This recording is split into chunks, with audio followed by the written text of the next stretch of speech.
Another content naman tayo. H100 na model 2021, 2022. Okay, so ang gagawin natin ngayon is maglalagay tayo ng Hado engine treatment. So, ano ito siya, bago to siya, hindi naman siya throttle delay, hindi naman siya low power. Although problema lang is medyo mabagal yung takbo.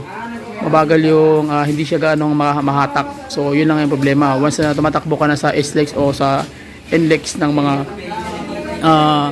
80 to 100, ang nangyayari, naiiwan siya, nabibitin yung takbo niya. So, ang gagawin natin yun guys is i-address natin yung concern na yun ni sir. Okay? So, dito pala ako ngayon sa Sukat Parañaque. So, shout out sa ating mga taga Maynila, taga Taguig, taga Parañaque. So, andito po yung Carswing TV. So, dumayo po ako dito dahil tinawagan tayo at saka meron akong sadya dito guys. So, sige, balik tayo sa ating content. So, yun nga guys, ang ilalagay natin, same proseso pa rin yung isang set ng Hado engine treatment.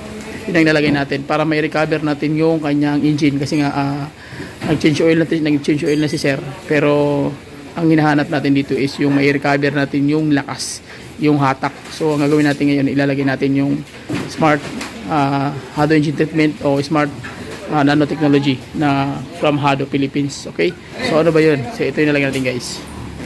Ayan, so maglalagay kami ng isang 500 ml na Hado engine treatment.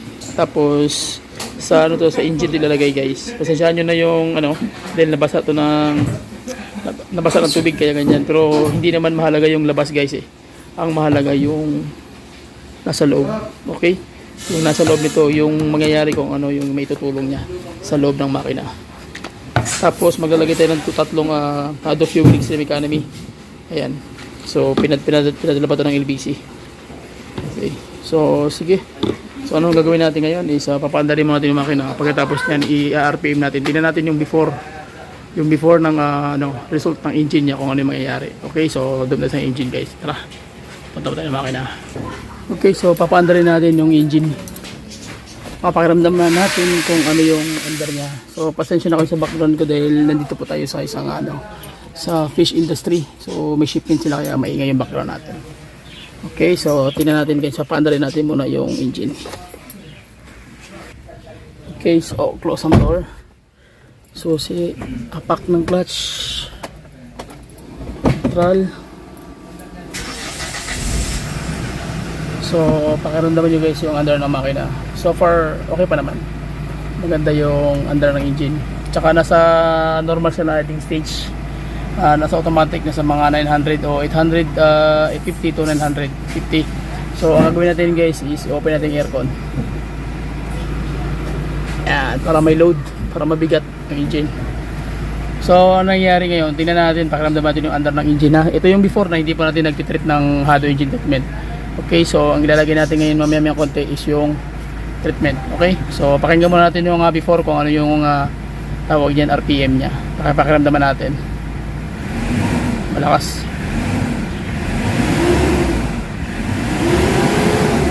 So sa 2,500 yung galit niya, maririnig mo talaga yung super galit niya. So na hindi pa tayo naglalagay, pakiramdaman ulit natin. Pakiramdaman natin yung galit ng makina. 2,500, okay. Yan.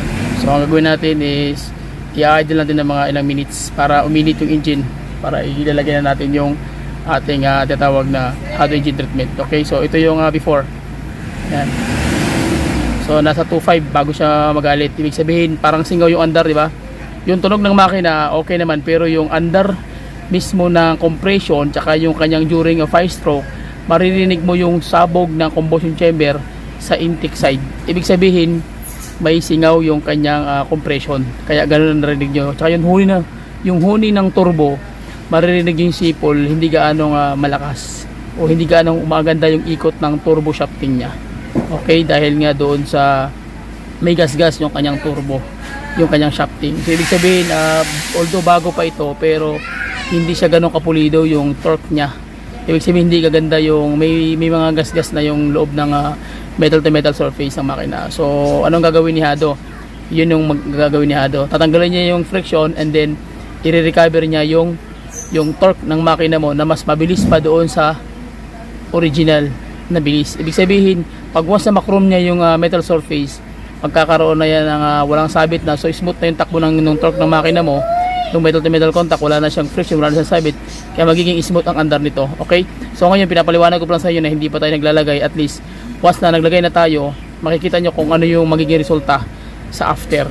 Okay, so sa lahat naman nag-order sa akin, maraming salamat sa inyo, shoutout sa inyo lahat. So ang dami na po nag-order sa atin online, talagang tinatangkilik nila yung produkto natin kasi nga tawag niyan, epektibo talaga yan, proven and tested po ito. So wala pong halong magic. So ang gagawin nyo lang is ilalagay nyo lang talaga yung isang set doon sa makina mo, 500 ml, tsaka tatlong set naman doon sa fuel tank mo. So yun na yung gagawin mo guys. Okay, so okay na yan. Ang gagawin natin is okay na yung idling nya, mainit na yan guys. Then after that, papatay natin para maglalagay na tayo ng hydrogen treatment. Okay, so sige.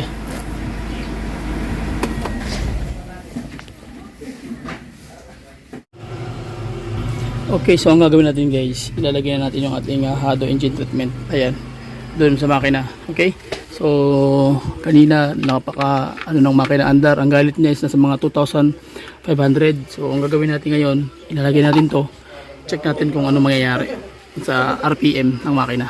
Wait lang. Okay, so maglalagay na tayo guys ang ating bitanong bigat yung mga fans. Hello fans. Hello. Okay, so iglalagay na natin guys. Okay, so ito na po yung sa mga nagtatanong sa akin. Yan. Sabi nga ng iba parang honey lang daw.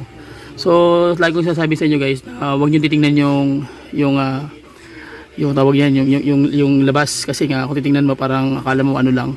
Titingnan po kayo dun sa loob kung ano meron sa loob nito. Okay? Ilalagay na natin to. Kailangan makita nyo kung paano ko siya nilalagay. So ganyan lang siya kasimple sa mga nagtatanong sa akin online. So ihuhulog nyo lang po yan ganyan. Wala na kayo ibang gagawin. Hayaan nyo na po yung technology ang dyan, ang gumawa ng paraan dun sa loob niya magtrabaho. So ihuhulog nyo lang po, isasalin nyo lang po ito, yung isang 500 ml sa makina. Okay, so yan, simutin nyo kung maaari dahil medyo mahal po yung natin, yung produkto natin. Yan. Okay, so gawin natin, okay na siya. Sunod na ilalagay is yung sa makina, sa fuel tank. So okay na siya guys.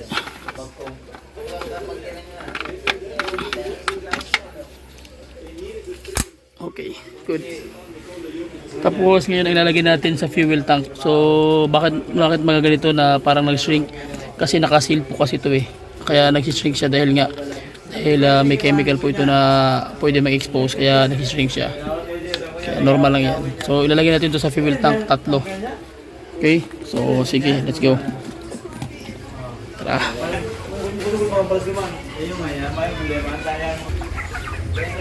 Ito. So dito tayo maglalagay guys. Buksan ko muna. Okay.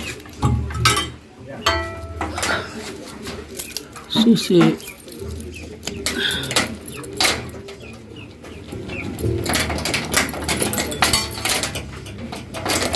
Yun. So maglalagay tayo ng 3 guys. So 3, bukas tayo ng isa. Buksan ko muna lahat para isa dire-diretso na tayo. Mag-isa lang tayo. So tatanggalin ko muna itong mga seal na to. So saka yung isa tanggal ko na. Yung isa din. Okay, balik ako pag natanggal na. Okay, so tanggalin ko muna yung cover guys, silver. Yan. Hirap talaga guys pag mag-isa ka lang na lumalaban.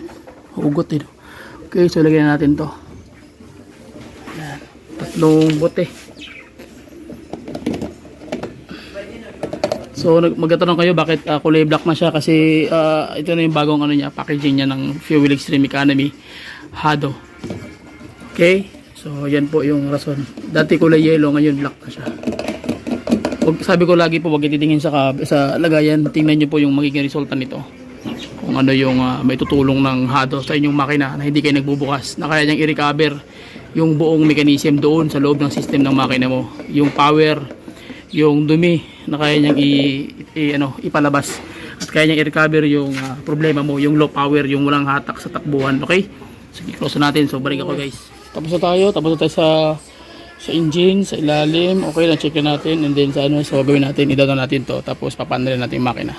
Okay, para maramdaman natin kung ano yung galit ng makina, na ano yung pwedeng i-counterpart ni Hado doon mismo sa loob ng makina mo. Ginagamit lang natin yung treatment. Okay, at saka yung sa fuel tank na lagay natin na 3 bote doon, and then isang bote na basa, engine oil. So ngayon, titingnan natin kung anong mangyayari. Okay? So sige, tara, let's go. Close ko na to guys. Okay, so hindi mo natin itatakpan. Paandarin mo natin para marinig natin actual yung andar ng makina. Okay? Okay, so paandarin na natin guys. After natin mag change oil at maglagay ng Hado engine treatment. Sige.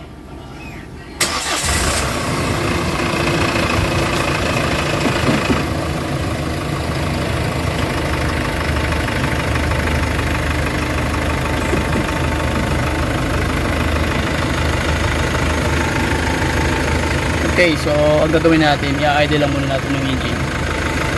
Hayaan muna natin siya mag-recado sa loob. Ito pa yung hindi pa to after guys. Kakalagay pa lang natin, tapos tayo. Ngayon gagawin natin, tapakiramdaman natin after few minutes kung ano yung andar ng makina. So ngayon naka-idle pa lang tayo. So tingnan natin yung andar ng engine.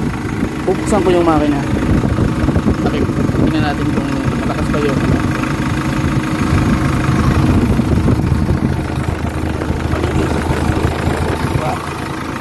So malinis yung guys, yung andar ng makina. So yung makina malinis kasi nga dahil dito ginawa natin.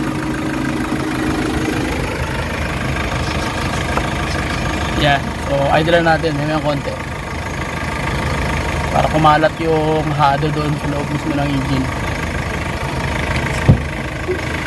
Kasi may konti, i-RPM na natin yan. So ganun lang kasimple. Yan, paandar. So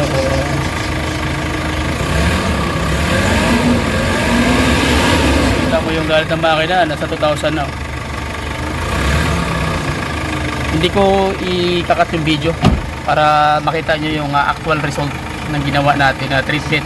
Okay, para makita nyo talaga kung ano yung may tutulong ni Hado doon sa loob ng makina mo. Yung nakita nyo naman before kanina, talagang ang power niya nasa 2,500. Okay, so yung power kaya bago maramdaman yung gali. After ng ginawa nating lahat, so ang gagawin natin, titingnan natin kung ano yung maitutulong ni Hado after ng lahat ng ginawa nating proseso at tutorial. Hindi ko ikakat yung video guys para makita nyo talaga mismo kung ano yung magiging ending ng usapin. Okay, naka-idle lang siya into tingnan nyo yung idle niya, bumaba pa ng 700. Tama, 750 to 800 to 900 ang pinaka-maximum ng idle RPM. Okay, naka-idle ka lang and then naka-aircon ka. Yan. So, pakiramdaman natin yung andar ng makina. Napaka-tahimik na siya. Hindi siya ganong hirap. Talagang maririnig mo yung andar, matining. Okay. So, kung sabihin natin yung okay. Para makita nyo yung yung sistema ng andar ng makina na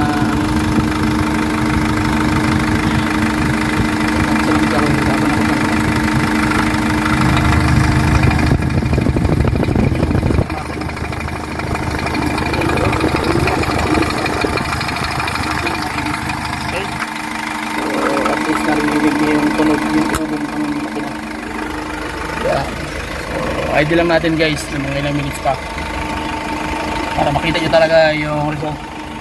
Kasi marami nagtatanong sa akin kung epektibo ba. Sabi ng iba imposible. Pero syempre technology po ito, yung sasabihin ko sa inyo, technology po ito, law of nature, di natin kayang basagin yan. Only Hado ang kayang gumawa ng diffusion sa metal to metal contact, ang kayang magtanggal ng friction at kayang mag-chrome ng metal, especially sa mga makina, sa internal parts, metal to metal surface. Okay, so ginagawa talaga ni Hado talagang gagawin niya yung kung ano yung hindi kayang gawin ng mekaniko, especially yung mag-chroming. Sabi nga nila, paano yan wini-welding sa loob? Imposible. Dahil imposible kung wala kang Hado technology na ginagamit. Pero dahil ito nga po yung binabayaran dito, yung technology ni Hado na kaya niyang chrome. Okay, mag self chrome, kaya niyang i-revitalize, so kaya niyang buhayin yung makina mo na mula sa pagkasira at kaya niyang ibalik sa brand new. So wag naman sanang literal yung pag-uusap na mula sa pagkasira. Ibig sabihin, kung ang makina mo may mga gas-gas doon sa loob, into 2mm ang lalim, kaya pa yung tapalan ni Hado, kaya niyang i-recover na hindi ka nagbubukas ng makina. Okay, kasi kung walang Hado, kahit ako sabihin ko talaga, once na may mga blow by na yan, automatic open na engine na yan. Pero kung may Hado, kaya pa natin i-recover, marirecover po yan. Okay? So, ginagawa ko, pinapaliwanag ko muna sa inyo yung kwento para habang idle tayo, malaman nyo kung ano yung magiging effect. So after natin magkwento, titingnan natin kung ano yung pwedeng maitulong ni Hado sa ngayon. Okay? So yung power to, bago nyo pa ito mga almost mga isang taon pa ito mahigit. Pero yung power niya, ang galit ng makina is nasa 2.5 to 2.8. Ibig sabihin, ano na yan po yan? Loss compression na yan. Bakit? Kasi nga dapat ang galit niya sa 1,200, 1.3, dapat magalit na yung makina. Hindi pa siya nagagalit. Ibig sabihin, meron siyang konting problema sa loob. Pero pag hindi ka, wala kang Hado, magiging general na po yung galit niya na yun. Parang sa mo okay na lang. Okay? So ngayon titingnan natin yung hatak ng makina. Kung kaya niyang pagalitin yung makina ng 1,200 to 1,500, galit na talaga yung makina. Ibig sabihin, pwede mo na siyang itakbo. Okay? So ito, mababang video po ito, pero tsagaan nyo na ito. Dito ko mapapakita sa inyo kung ano talaga ang resulta ng Hado. Ano po talaga yung pinopromote natin na Hado engine treatment. So ito po yung pinakamabisa na way upang ang total delay, yung low power, walang hatak sa paahon. So ito lang po ang may recommend ko sa inyo. Wala na po akong maisasabi na pwede may recommend. Ito lang po yung Hado. Tsaka makikita nyo po sa buong YouTube channel, ako lang po yung nagbibigay ng idea sa engine treatment about sa Hado na ganitong na treatment po. No po. Dahil ako rin po yung isa po tayo sa distributor exclusive ng Hado engine treatment. Okay? So sa mga tatanong sa akin, mayroon pong description sa baba. Andun po yung page natin, yung link, pwede nyo pong i-link yun, i-click yun para malink po kayo dun sa channel natin sa FB page, at dun po tayo mag-uusap. Isisend ko po yung mga detalye kung ano po yung nararapat natin gawin para makarecover yung mga problema mo sa sasakyan. Okay? So maganda na po yung Hado. So once na ang makina mo walang check engine, hindi pa siya na-overhaul o tawag niya na naglo-low power lang, so ang Hado engine treatment po ang pinaka magandang way upang iwas ka sa opera ng makina mo. Kasi pag hindi yan na gawa ng paraan, sigurado talaga na magkakaroon ng problema yung makina mo. Okay? So hindi ko na lang po siya in-RPM tulad sa mga video ko nga ina-accelerate ko. Baka sabihin nyo mayroong ano yun. Ito talaga, hinayaan ko lang yung makina mag-idle. Kaya nakikita nyo, medyo matagal ako, nagkukwento lang ako para makita nyo actual kung ano magiging resulta. Okay? So check na natin guys yung ating RPM. I-RPM na natin muna saglit. Kita nyo yung galit niya. Kanina yung galit niya before 2.5 to 2.8, pero singaw yung tunog ng makina. Ngayon pakiramdaman nyo, pakinggan nyo mabuti yung galit ng makina. Tututok ko yung camera para maramdaman yung galit ng makina.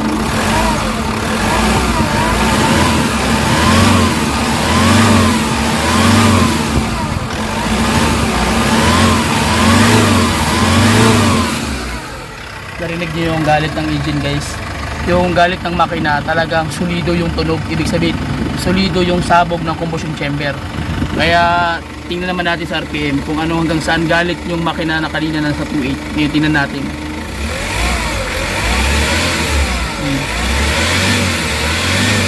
Diba? Lumilindol yung buong unit. So yung galit niya sa 1,100, maririnig mo na rin sa 1,100. Okay? So kung ano yung galit niya sa 2.5, sa 2,000, 2.5 hanggang mag-trace, same lang dito sa 1,100. Okay? So kanina kasi pag inapakan mo, yung galit na siya, pero yung pinakagalit niya maririnig mo sa 2,500. Okay? So ibig sabihin, dito pa lang sa ginawa nating treatment na yun guys, na-recover niya na yung galit niya sa 1,000. Bumalik na sa original na lakas. Okay? Dahil dun sa ginawa nating treatment na ginawa, at saka yung Hado na ginamit natin lahat. Okay? So ganun po ka-effective yung Hado guys. Ganun ko po inilalaban yan. Sabi ko nga sa mga customer ko online, tumatawag talaga sila actual. Sabi ko sa kanila, kung wala po yung effect, videohan nyo lang po yung before and after bago kayo naglagay, tsaka sa RPM.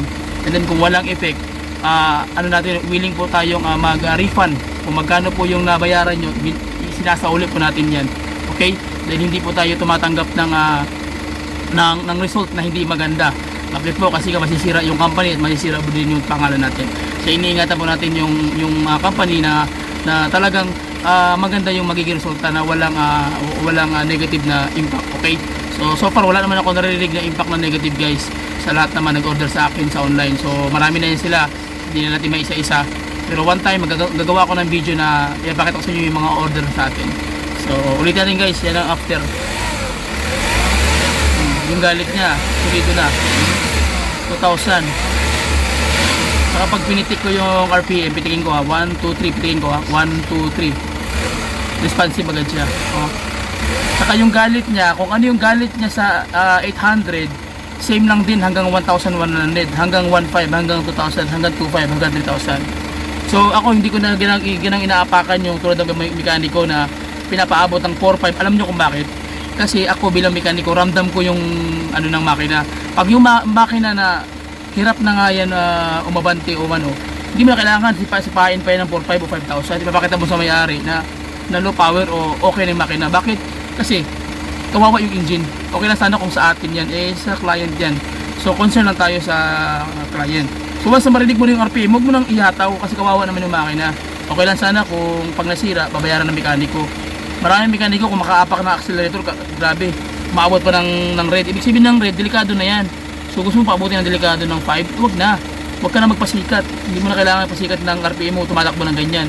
Kasi kawawa ang makina mo guys, pag umaabot ng ganyan ng 4,000, 5,000 ang makina mo, akala mo okay ng RPM, pero kamusta na may makina mo, sisira yun. So ginagawa kasi natin, mekaniko tayo, inaayos natin. So kung ano yung mga mali na dapat iwasan yun. Tulad dito, ang galit ng makina, indes na sa 2,000, no? Sumisipot tagang galit na siya. Yung sabihin gusto niya na umandar. So wag mo nang paabutin ng 4,000. So enough na yun at isakita mo na malakas na yung andar ng engine. Tsaka yung RPM niya, yung compression sa loob naka-recover. So yun ang pinaka-importante sa lahat guys. Okay? So yan ang masabi ko. So yun lang. Maraming salamat sa inyong lahat, sa lahat ng walang sawang suporta sa aking mga follower, sa aking mga client na nagtitiwala sa atin sa ating FB page na umu-order ng isang set. So ulitin ko guys, 5,500 po ang isang set niyan and then plus shipping fee na 200. So murang-mura na po yan, presyong ano po yan, presyong pangmasa, presyong company na po yan. Bali, binibigyan natin ng mura para magamit nyo mismo, matry nyo mismo yung produkto natin kung gaano ka-effective. Na walang magic po ito, kundi ito ay technology. Technology po ito, wala po itong hula-hula, wala pong manggagamot dito. Okay po? Inuulit ko lang po. So shoutout sa lahat ng mga nagtitiwala sa atin at sa lahat ng sumusuporta sa ating YouTube channel at sa ating FB page. So ngayon guys, pasensya na kayo at medyo matagal ako, almost months ako hindi nakapag-vlog sapagkat busy talaga tayo. So ngayon ako bumabalik ako ngayon, sana tuloy-tuloy na to. Pero sige lang, medyo busy talaga ako guys. Siningit ko lang itong Hyundai 100 dahil talagang sinadya talaga tayo. So far nasa Manila ako ngayon guys, nasusukat pa rin niya kayo ngayon. So ulitin ko ulit, ingatin yung RPM. Recover na siya guys. 1,500 yung galit niya. 1,200. Recover na. Galit na siya. Mabigat na yung RPM. Ibig sabihin, prosado na yung makina. Okay? So, yun lang. Please subscribe to my YouTube channel. Comment and then lahat ng mga tanong nyo guys, comment na kayo dun dahil sasagutin ko yan. Wala tayong ini-skip na mga na mga tanong na hindi natin pwede sagutin. Sasagutin natin lahat ng anong tanong at anong maraming makina. Okay, basta makina lang. So, yun lang. Maraming salamat.